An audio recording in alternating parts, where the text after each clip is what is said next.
వివాహం కాకమునుపు 25 సంవత్సరాలు ఒక తండ్రి ఇంటిలో పెరిగింది.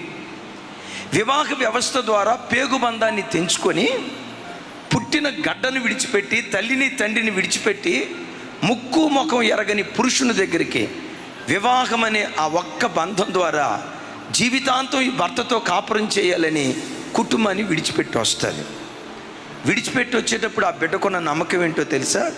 జీవితాంతం ఈ భర్త నన్ను హత్తుకుంటాడు, జీవితాంతం తల్లి అయినా తండ్రి అయినా అక్క అయినా అన్నైనా నాన్నైనా నా బ్రతుకులో సర్వస్వం ఈయనే అని నమ్మి ఒక భర్త ఇంటిలో భార్య అడుగుపెట్టింది. ఏ భర్త అయితే వివాహమైన తర్వాత తన భార్యను తప్ప మరొక స్త్రీ గూర్చిన ఆలోచన మనసులోకి రాకుండా తన హృదయం నిండా భార్యనే ఉంచుకొని భార్య విషయంలో ఏ భర్త నమ్మకమైన వాడిగా బ్రతుకుతాడో ఆ ఇంటిని అంతకంతకు దేవుడు వర్ధిల్ల చేయటం ప్రారంభిస్తాడు. మన ప్రాంతాల్లో ఉండేది ఏంటో తెలుసా? అత్తయ్య, మీ అబ్బాయి కాస్త దారి తప్పాడు అత్తయ్య, కాస్త బుద్ధి మాటలు చెప్పండి అత్తయ్య, పలానా ఆవిడతో తిరుగుతున్నాడట, ఆవిడ కాకుండా ఈవిడితో తిరుగుతున్నాడట, కొన్ని బుద్ధి మాటలు చెప్పండి అత్తయ్య అని ఈ అత్తయ్యలకు చెప్పామనుకోండి, కొంతమంది ఏమంటారు తెలుసా? ఆడు మగోడే 10 మందితో తిరుగుతాడే, 10 మందితో తిరుగుతాడే. బిడ్డలారా, భార్య ఉండగా అక్రమ సంబంధాలకు వెళ్ళే పురుషుడు నమ్మకమైన భర్త కాడుగా. భర్త కన్నుగప్పి తప్పుడు త్రోవలకు వెళ్ళే స్త్రీ నమ్మకమైన భార్య కాదు కదా. ఏ భార్యాభర్తలైతే ఒకరి పట్ల ఎవరి బిడ్డలారా నమ్మకత్వం అంటే ఏమి లేదు.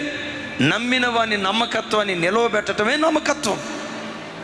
వాళ్ళు తిండి తినక, భర్త కట్టుకోక నా పిల్లలకు మంచి చదువు ఇవ్వాలి, కార్పొరేట్ స్కూల్లో చదివిస్తే గొప్ప విద్యావేత్తలు అవుతారు, వాడు బాగా చదువుకుంటాడు, ఉన్నత ఉద్యోగస్తుడు అయిపోతాడు, నా కష్టాలన్నీ తీరిపోతాయి, పిల్లల కష్టానికి ఆ రోజు నెమ్మది వస్తుంది, వాడు గొప్పోడు అవుతాడుగా, నాకంటే గొప్పోడు అవుతాడుగా, వాడు ఏ డాక్టర్ అవుతాడుగా, వాడు ఏ ఇంజనీర్ అవుతాడు కదా, ఆ అమ్మాయి ఏ డాక్టర్ అవుతుంది కదా, ఏ ఉన్నత ఉద్యోగం సాధిస్తుంది కదా. అమ్మయ్య, వాళ్ళ ఉన్నత ఉద్యోగం చేస్తూ ఉంటే నా కష్టాన్ని మర్చిపోయి వృద్ధాప్యంలో నెమ్మదిగా నేను బ్రతకగలుగుతానని వారు కారపు మెతుకులు తిని మనకు బిర్యానీ పెట్టారు. మాసికలు వేసుకున్న బట్టలు వేసుకొని ఖరీదైన బట్టలు నీకు వినిపించారు.